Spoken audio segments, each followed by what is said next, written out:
தாவேக்கா தம்பிங்க வந்து ஸ்டாலின் அவர்களோட தூக்கத்தை கெடுத்துட்டாங்க தான் நினைக்கிறேன். மனுஷன் பாவம் போராடலாம் இப்போ வந்து புலம்ப தொடங்கிட்டாரு. அதாவது தாவேக்கா கட்சியினருக்கு வந்து பூத்தில் ஆள் இல்லை, பூத் ஏஜெண்ட் இல்லை, கவுண்டிங்க்கு ஏஜெண்ட் இல்லை, தேர்தல் பிரச்சாரம் பண்ணல, வேட்பாளர்கள் சந்திக்கல, இவ்வளோ இருந்தும் வந்து அவங்க ஜெயிச்சிட்டாங்க. இன்னொரு விஷயத்த வந்து ஸ்டாலின் அவர்கள் மறந்துட்டார் சொல்கிறதுக்கு. அதாவது காசு கொடுக்கல, ஓட்டுக்கு காசு கொடுக்காத கட்சி, அதனால் அதையும் கொஞ்சம் கூட சேர்த்து சொன்னீங்கன்னா நல்லாயிருக்கும். ஆனால் இந்த தேர்தல் என்னென்னா ஒரு நல்ல ஒரு மாற்றத்தை கொண்டு வந்திருக்குன்னு சொல்லலாம். அதாவது ஓட்டுக்கு இனி எந்த கட்சியுமே காசு கொடுக்காது. ஏன்னா காசை வாங்கிட்டு மக்கள்லாம் தாவைக்காக தானே போட்டிருக்காங்க. அதனால் இன்றைக்கி வந்து சின்ன பிள்ளைங்களெல்லாம் குழந்தைங்களெல்லாம் ரொம்ப பெற்றோர்கள் கண்காணிக்க வேண்டுமா. இது நீங்கள் திமுக ஆட்சியில் இருக்கும்போது நீங்கள் ஏதாவது சொன்னீங்களா? அது எதுக்கு கண்காணிக்கணும்னா இந்த சின்ன பிள்ளைங்களால தான் விஜய் வந்து வெற்றி பெற்று வந்த மாதிரி இன்ஸ்டாகிராம் சோஷியல் மீடியா மூலமாக. நான் என்ன கேட்குறேன், நீங்கள் மட்டும் என்ன சோஷியல் மீடியாவில் ஆக்டிவாக இல்லையா? உங்களுக்கு எவ்வளோ யூடியூபர்லாம் இருந்தாங்க உங்களுக்கு ஆதரவாக பிரச்சாரம் பண்ண. இந்த நீங்கள் கூட ரீல்ஸ் போட்டிங்களே, தேவா ஜீவா 2 பசங்களை கூப்பிட்டு மறந்துட்டிங்களா?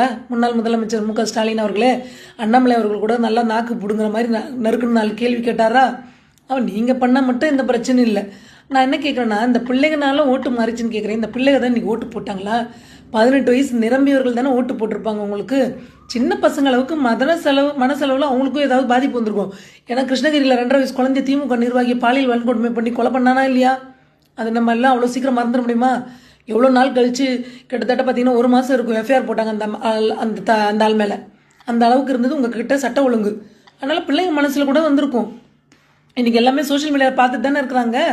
அதனால் விஜய்க்கு போட சொல்லியிருப்பாங்க. இதெல்லாம் பெரிய வித்தியாசம் ஒன்றும் இல்லை. அதனால் ஸ்டாலின் அவர்கள் வந்து ஃபஸ்ட்டு உங்கள் ஆட்சியில் என்னென்ன தப்பு நடந்ததுன்னு நினைக்கணும்.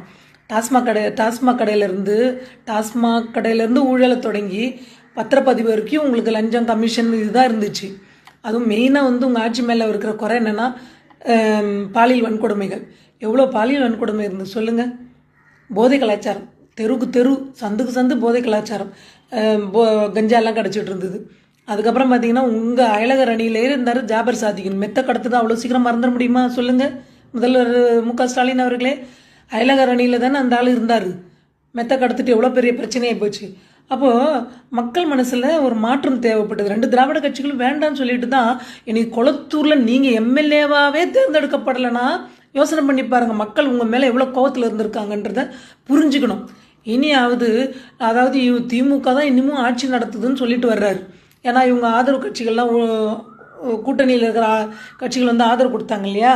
அதை வச்சு மனசில் வச்சு சொல்கிறாரு, தயவுசெய்து இனியாவது கொஞ்சம் திருந்துங்க. என்ன தப்பு? இனி இப்போ வந்து சொல்கிறார் இளைஞர்கள் புது ரத்தம் பாய்ச்ச போகிறாராம். என்னத்த